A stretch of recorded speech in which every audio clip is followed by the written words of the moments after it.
We're going to take a quick look at the waiver wire for Week 7, considering the early slate and afternoon slate is complete. For Sunday, we still got Sunday night and Monday night, but we're going to just take a quick look at what could be available. On Tuesday, we go deep on the wide receivers and running backs, about 20-plus players each. And then on Wednesday, we go even deeper on the waiver wire. So if you want more information on the waiver wire, we keep talking about the waiver wire all week long. We do deep dives on these players, so you're going to need to click that subscribe button right now. Stay dialed in because we're doing deep dives on these players every day. We're talking about the waiver wire every day. And on top of that, at the end of the week, we're going to use these videos to help you set your lineups by looking at the matchups. Ric Flair's watching you. Stop missing out and click that button because it's only going to help you. But we're starting off with Kimani Vidal. We sounded the alarm this weekend saying, hey, get a look at him. Look at him. Pick him up and stash if you can, because this guy's got a lot of upside. He's got speed to burn. It's the J.K. Dobbins show with Gus Edwards out, but Kimani Vidal's got upside, and if he hits on a play, finds a crease, catches the ball downfield or whatever like we did this week, it's going to amount for more workload. And it happened. 13.1 PPR fantasy points. We caught that ball for a score. Now everybody's looking at Kimani Vidal. We talked about him yesterday in the You Need video. Once that Gus Edwards news dropped, Kimani Vidal's a big-time pickup because he's a big-time stash with top-tier upside. And this could be a league winner down the stretch. Something happens to J.K. Dobbins. Remember, he's come back from an Achilles injury. He's been looking good considering that, and we've been rooting for him. But if that happens, you got the next man up on a team that loves to use the running backs, on a team that wants to push it with the running backs, give them a lot of opportunities, rushes, compared to a lot of other teams in the National Football League. Kimani Vidal is a must-get and must be rostered in every single league. Sean Tucker came out of nowhere, and we did a You Need video a few days ago on Bucky Irving. And in that You Need video, we said, hey, watch Sean Tucker. They like to put both running backs out there at the same time, and they're going to use two running backs. That's what they've been showing us all season long. Rashod White's out. He's not going to take Rashod White's job, but he's a running back to monitor as we get deeper into the week, especially for the waiver wire. Sean Tucker, coming out of Syracuse, was one of the top running backs in college football during his entire collegiate career. Showcased all kinds of upside. And he's explosive. We saw that on the field. Rushed for 136 yards and a touchdown. He can pound it between the tackles. He's dangerous once he hits the second level. This is a running back you may want to look at. We're watching Rashod White. And also, Sean Tucker's asserting himself. And we could have a three-headed monster here in Tampa Bay going forward. Isaac Guerendo has speed to burn. And if Christian McCaffrey's still out, he's going to be a major handcuff. And you may not need another handcuff, but not every handcuff's going to be available, and if you're looking for one, Isaiah Guerendo's a guy. If Jordan Mason goes down, Guerendo's going to get that workload. He'll pound it up the gut. If he sees a crease, all it takes is one carry. He'll make your matchup. That big run he had at the end of that game showcased that for you, and he's got top-tier speed, good athleticism, 221 pounds, can pound it up the gut if need be. He is a supreme handcuff while Christian McCaffrey is out.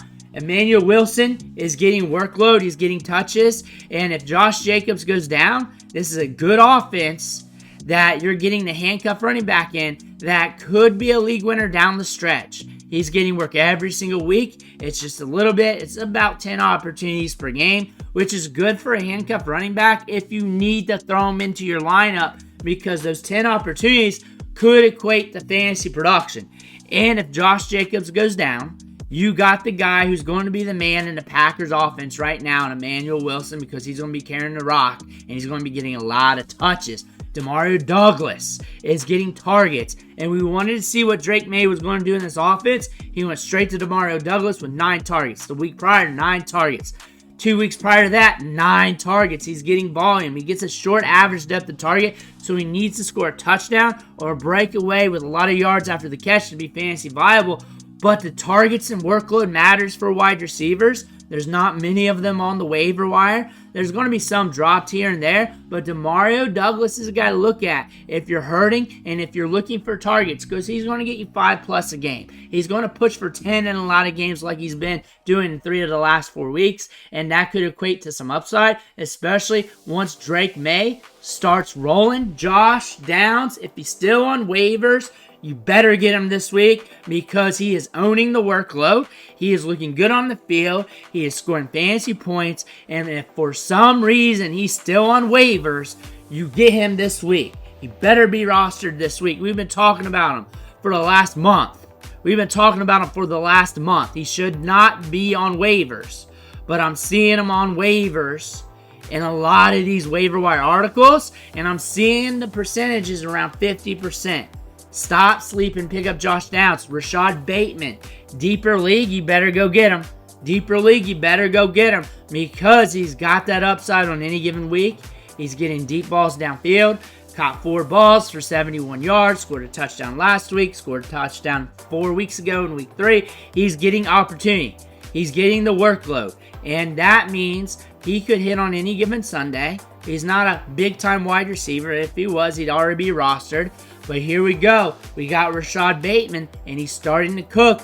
3 of his last 4 weeks, he's hit double digits in PPR fantasy production. We're going to be in some matchups here where the Ravens need to throw the ball, and he's getting downfield, and we got some upside. Michael Wilson, because we saw Marvin Harrison Jr. come out with a concussion, Michael Wilson is getting a lot of workload. He's running on almost all the snaps. He's running on almost all the routes. He's got a good route participation rate every single week from 80 to 90%. We're getting a good bit of targets from week 3, 9, week 4, 7, week 5, 6, week 6, 4. Scored a touchdown this week. He's getting volume. He's getting opportunity. He's getting looks. He's getting workload.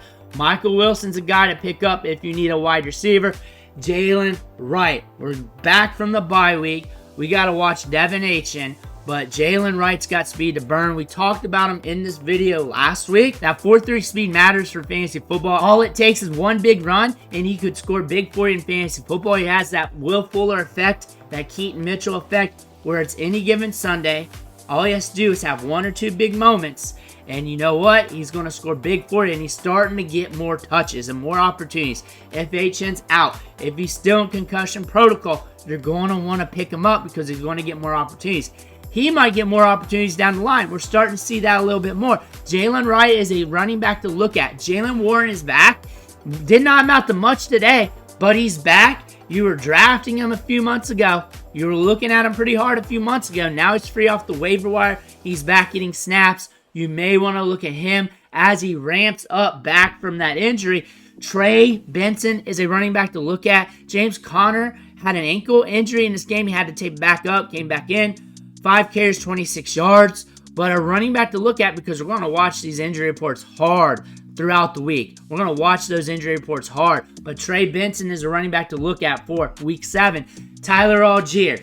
If something happens to Bijan Robinson, if the Falcons are up, he's going to get a lot of workload. And we know this. He's one of the top handcuffs in the National Football League that nobody talks about. But if you're looking for a handcuffed running back that you know will get the workload if the starter goes down, no one's going to mess with Tyler Allgeier. He's going to get the workload. This team's going to be moving the football. They got a good core of wide receivers there. They got a quarterback that can push the pace. Tyler Allgeier's in a good spot if something happens to Bijan Robinson, so you may want to look at him. That's a quick look at the waiver wire. We're going to come back at you with more options on the waiver wire tomorrow, and even more on Tuesday, and even more on Wednesday, and then Thursday, Friday, Saturday. We're going to help you set your lineups, and in between all that, we're going to have deep dives on all the trending players so you can get the advanced analytics, news on their situation, everything else, so you can make your decisions. Click that button right now, that subscribe button, before it's too late. I want to thank you for watching. Catch you on the next video.